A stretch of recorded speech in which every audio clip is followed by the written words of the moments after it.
नमस्कार आप सभी को। आज मैं आपको ऑपरेटिंग सिस्टम के जितने भी कंपटीशन एग्ज़ाम में क्वेश्चंस आते हैं उसके बारे में हम आपको बताएंगे। आप हमारे साथ इस चैनल के साथ में जुड़े रहें बीकेएन गुरुजी, और लाइक कीजिए, शेयर कीजिए, सब्सक्राइब कीजिए, और ज़्यादा से ज़्यादा आप इसके जितने भी ग्रुप्स हैं आपके व्हाट्सएप के, वहाँ पे इसको शेयर कीजिए। बहुत बहुत धन्यवाद आप सभी का। सबसे पहले आपके सामने क्वेश्चन ये आता है कि सबसे ज़्यादा प्रचलित ऑपरेटिंग सिस्टम कौन सा है, तो आपको इसका आंसर बताना है। तो सबसे पहले हम आपको एक बात बता दें कि सबसे पुराना जो ऑपरेटिंग सिस्टम है वो है MS वर्ड, और इसका पूरा नाम होता है Microsoft disk operating system. Disk operating system इसका पूरा नाम होता है, ध्यान रखना है। इसका पूरा नाम होता है माइक्रोसॉफ्ट डिस्क ऑपरेटिंग सिस्टम।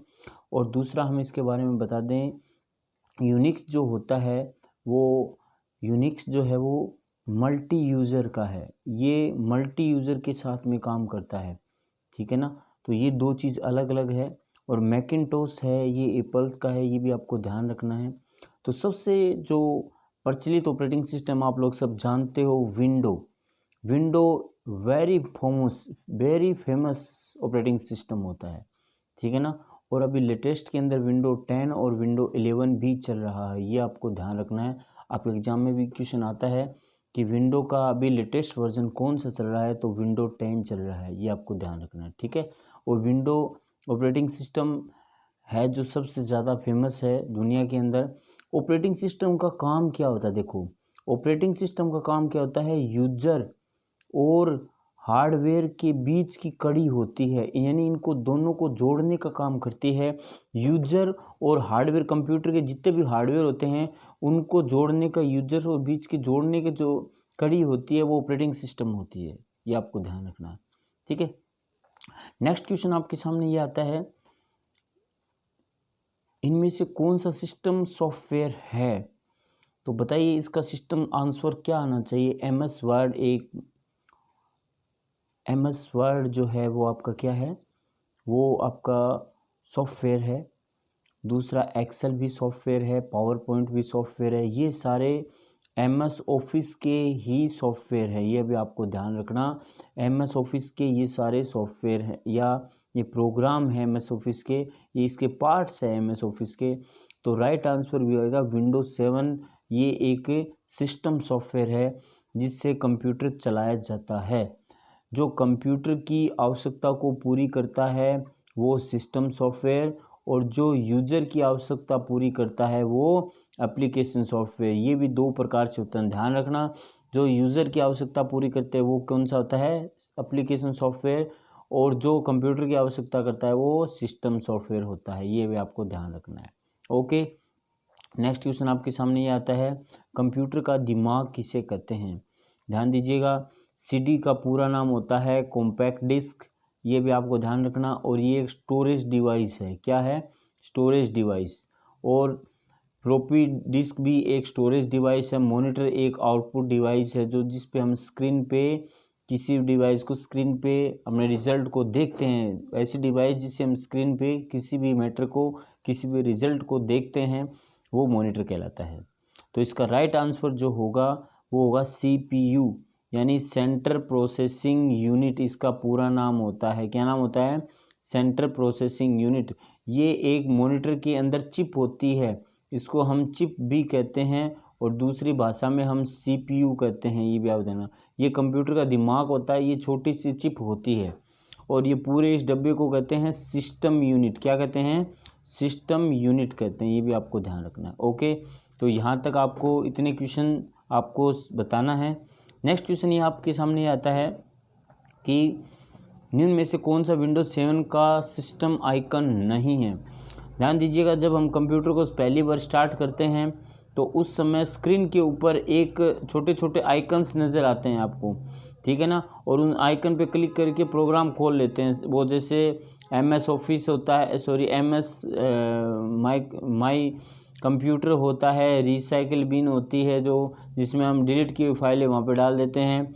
और दूसरा क्या होता है, नेटवर्क की डिवाइस होती है, और कंप्यूटर भी होता है, ठीक है ना। तो इसका राइट आंसर क्या आएगा, राइट आंसर आएगा MS वर्ड आएगा। MS वर्ड जो है वो एक क्या है, MS वर्ड जो है वो एक सॉफ्टवेयर है, ये आपको ध्यान रखना है, ठीक है। तो इसका राइट आंसर सी आएगा, इसका राइट आंसर, ठीक है। नेक्स्ट क्वेश्चन आपके सामने ये आता है कि मल्टी यूज़र ऑपरेटिंग सिस्टम किसे कहते हैं।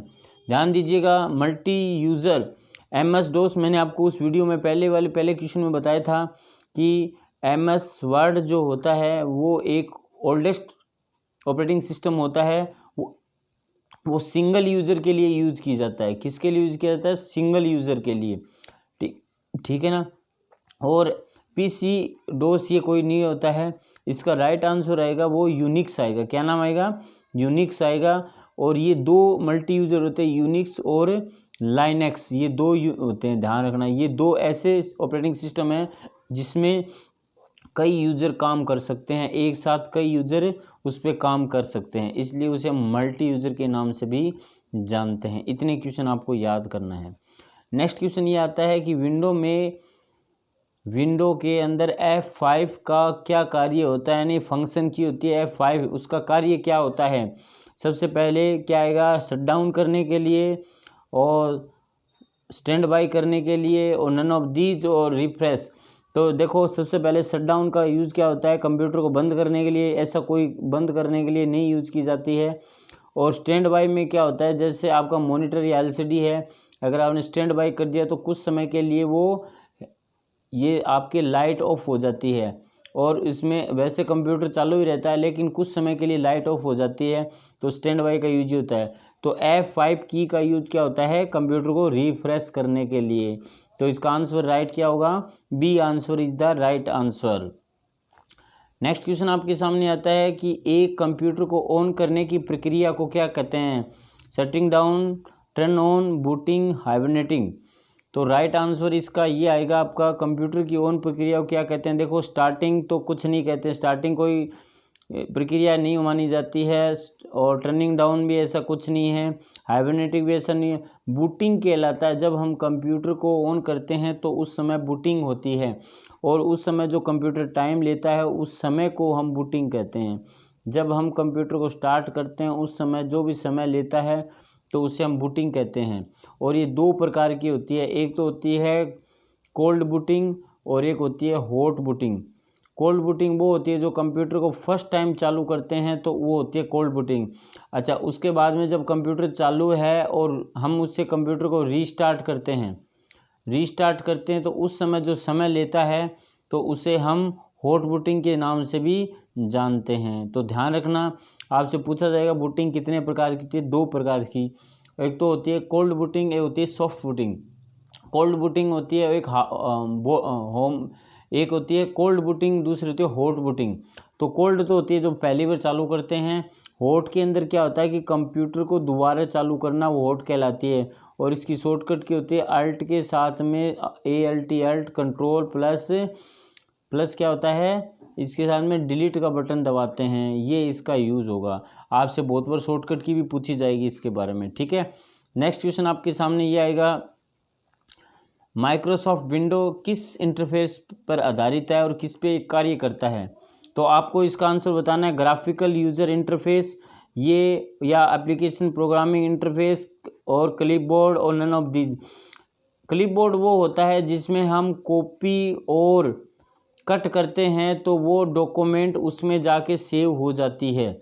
जब हम कॉपी करते हैं और कट करते हैं तो जो आपने कट कॉपी किया है डॉक्यूमेंट को, वो क्लिपबोर्ड में जाके सेव हो जाती है। तो एक तरह से ये वर्चुअल स्टोरेज डिवाइस भी कह सकते हैं इसको, यानी कुछ समय के लिए सेव रखती है, तो वर्चुअल स्टोरेज डिवाइस भी होती है। आपसे पूछा भी जाता है एग्जाम के अंदर कि वर्चुअल स्टोरेज डिवाइस कौन सी होती है, तो क्लिपबोर्ड कुछ समय के लिए डेटा को स्टोर करती है। और एप्लीकेशन प्रोग्रामिंग इंटरफेस ऐसा कुछ नहीं होता है। तो इसका जो राइट आंसर रहेगा वो रहेगा GUI, ठीक है ना। GUI ऑपरेटिंग सिस्टम जो है वो सबसे पॉपुलर है, और एक दूसरा है CUI, तो उसका पूरा नाम होता है ग्राफिकल यूज़र इंटरफेस, और इसका नाम होता है कैरेक्टर यूज़र इंटरफेस। ये आपको ध्यान रखना है। तो सबसे पॉपुलर जो इंटरफेस है वो है GUI। जिसको हम ग्राफिकल यूजर इंटरफेस कहते हैं, और करैक्टर में जो है वो डोस का यूज़ होता था, ये भी आपको ध्यान रखना। जो ऑपरेटिंग सिस्टम डोस वाला होता है वो इसके अंदर यूज़ होता है CUI के अंदर, और जो सबसे मेन चलता है वो होता है ग्राफिकल यूजर इंटरफेस, और जो माइक्रोसॉफ्ट विंडो के अंदर इसका यूज़ किया जाता है। तो इतना आपको इसमें से याद रखना है कि इसका आंसर जो रहेगा वो रहेगा ए, ग्राफिकल यूजर इंटरफेस। ठीक है, यहाँ तक आपको इतने क्वेश्चन याद रखने हैं। नेक्स्ट क्वेश्चन ये आता है, कंप्यूटर को कंट्रोल यूनिट जो है वो क्या होती है, किस में होती है, इसके बारे में डिटेल से जानेंगे। तो CPU के अंदर सबसे आपको पता है कि कंट्रोल यूनिट कौन सा है, प्रिंटर नहीं है, प्रिंटर एक आउटपुट डिवाइस है, कीबोर्ड है, ये प्रिंटर आउटपुट डिवाइस आपको पता ही है। ये क्या काम करता है, सॉफ्ट कॉपी को हार्ड कॉपी में बदलने का काम करता है, इतना आपको ध्यान रखना है। कीबोर्ड जो है वो आपकी इनपुट डिवाइस है, आप लोग जानते हो कीबोर्ड जो होता है वो एक प्राइमरी इनपुट डिवाइस है। क्या है, प्राइमरी इनपुट डिवाइस होता है। ठीक है, और ये जो होता है वो टाइपराइटर की तरह दिखाई देता है, और इसका आविष्कारक किसने किया था, क्रिस्टोफर लेथम शोल्स ने इसका आविष्कार किया था। कब किया था, 1968 के अंदर इसका आविष्कार किया था कीबोर्ड का। तो इसमें कीबोर्ड तो आंसर होगा नहीं, ना प्रिंटर होगा ना कीबोर्ड होगा, राइट आंसर होगा CPU। जो CU जो होता है, जिसका पूरा नाम होता है कंट्रोल यूनिट, ये CPU का ही पार्ट होता है। इतने क्वेश्चन आपको याद रखने हैं।